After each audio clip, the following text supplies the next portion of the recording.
Oh, what a great day to be outside today. You know, my training plan called for 45 minutes of cross training. So I went out on my bicycle.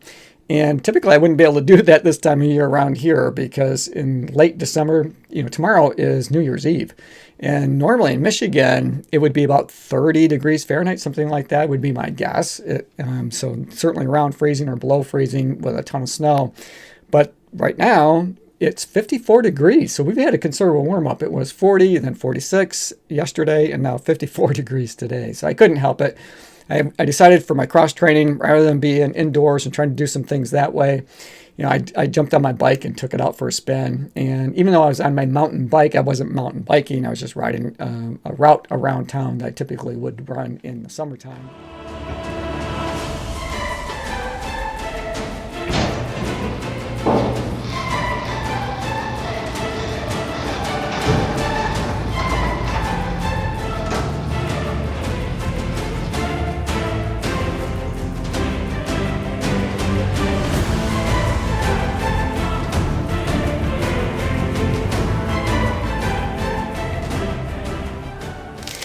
Now I'm going to have a little pure protein bar here in just a moment when I get done filming this part for you guys here. But one of the things I want to talk about was the cross training and the Garmin training plan. Because one of the things that I really enjoy about using the plan is that it gets uploaded to my watch. And all of my workouts are there and ready to go when it comes to running.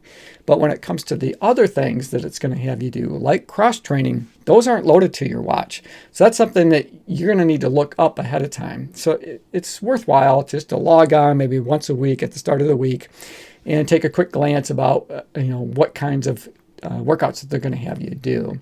And there are some times when you're going to be doing two-a-days where they might have you do a little bit of cross training and then go out for an easy run, for example, on the same day. Now today it just had cross training period. So for that, like I said, I went out on my bicycle for 45 minutes. But then when I got back, I did some strength training as well. And as you guys know, I connected with Netic Health, which is an online physical therapy group.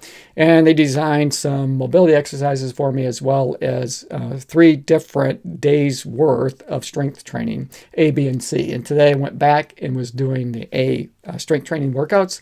And that was very quad heavy, I think, or squat heavy. It seemed like I was doing a lot of squats, some sumo squats and one-legged squats and, that kind of stuff. So very glute, hamstring, quads, calves, heavy today. So I'll be curious to see if I'm going to be sore tomorrow like I was the very first time that I ran through that workout. Hopefully not, because I got big plans for tomorrow. I have a wedding to attend to in Grand Rapids. Tomorrow's a rest day for my marathon training, which works out perfect for me because I'm going to be pretty busy tomorrow to get through all of those other things that I need to do that just comes our way as life joins us. And then also, I had a comment earlier about, on one of the previous videos, specifically about cross training and whether I thought mountain biking might be a good alternative to do or something that would be a nice thing to work in, especially towards, the second half maybe of a marathon training program. And absolutely, I love mountain biking. Get out on the trails. Sometimes it can be really challenging, depending on the terrain that you're riding. Now, I don't have what I would call, highly difficult or technical trails to run here or to ride my bike on here when it comes to mountain biking. But I have plenty of wooded and forest trails with lots of hills. There are hills where I have to get off my bike because I can't quite make it up there. I got to kind of push it up the hill. So I think that's great training, great cross training alternative. But one of the things I was thinking about when I was out riding was what are some other types of cross-training activities I might be able to incorporate myself. And I was wondering if you guys had some good ideas that you might, when it comes to cross-training, that you like to do. And now I know swimming is a good one, and of course biking that we've already covered. But what else is out there that might be good, especially for that side-to-side movement? Because as runners, we tend to spend a lot of time just going forward in basically the same motion and not a lot of time going laterally or from side to side. So I'd be really interested in knowing what some of those side-to-side activities might be. Now, I know that, for some of the strength training that I have, one of the sets has me doing some skater jumps. So that's the kind of stuff that I'm thinking about. So when I was out riding, that's the time that I like to reflect and to think about things like this. And I was wondering to myself if there wasn't some CrossFit types of things that I could do. Now, I'm a big fan of those people that are out doing that CrossFit training and all those CrossFit competitions that you see. I am just amazed at the physical ability of those people that CrossFit train and compete in those areas.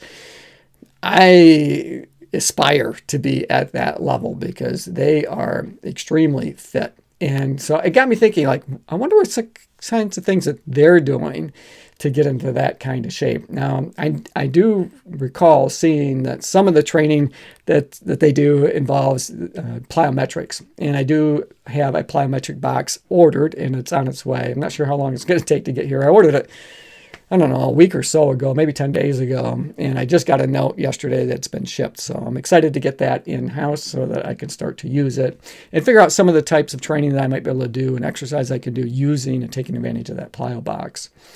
And I do have a mountain climber, but that's not something I could do for 45 minutes. I might be able to incorporate that into a bigger cross-training segment. So for 45 minutes, I wouldn't go out on that mountain climber, try to do that for 45 minutes because I'm pretty much burnt after about 10 minutes, which is a lot. It doesn't sound like it, but you get on that mountain climber and you're really working it gets pretty tiring. It's pretty difficult to do.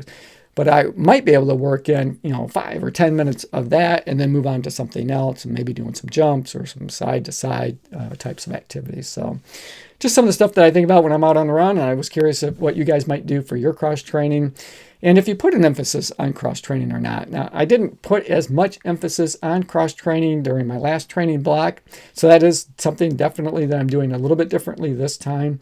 The previous one, so not the last one, but the one before that, when I was trying to get ready for the Bayshore Marathon, I kind of got burned out a little bit doing cross training because that's all I could do for the last 8 weeks of that training block was cross training.